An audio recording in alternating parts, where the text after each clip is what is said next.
Hello everyone. Today I'll give you an introduction to the verbal reasoning section of the GMAT. All right, so some general information that you want to know about the verbal section.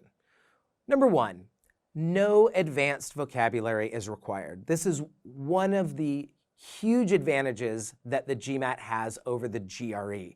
The GRE requires a lot of memorization of vocabulary that are words that nobody ever uses, that native and non-native speakers alike will find them very obscure.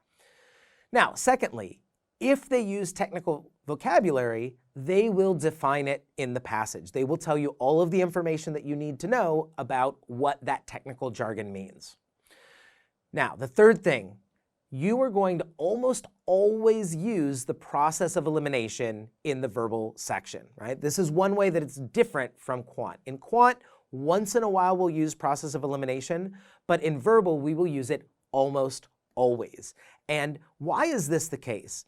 Well, this is because when it comes to the verbal section, you don't have nearly as many situations where you have black and white, right and wrong answers.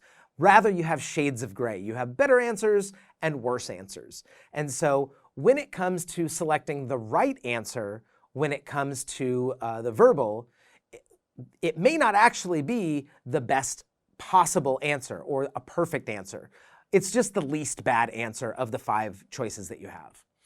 Now, lastly, again, something that you also want to keep in mind for quant is that no outside assumptions are allowed. You want to be very, very literal with what they say. Okay, so the 3 types of questions that you'll see on the verbal. First, we have sentence correction, right? Now, what sentence correction is going to test will be your correct use of English grammar, and this is what is technically correct, not what sounds correct to the ear, and then respect for logical meaning.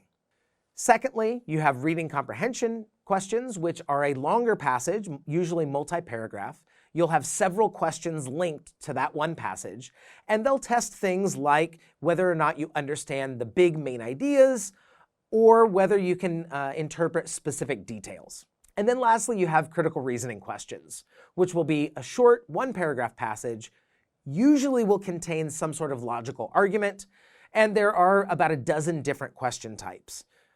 The what the question type is will help you predict what the passage structure will look like and what you need to be on the lookout for.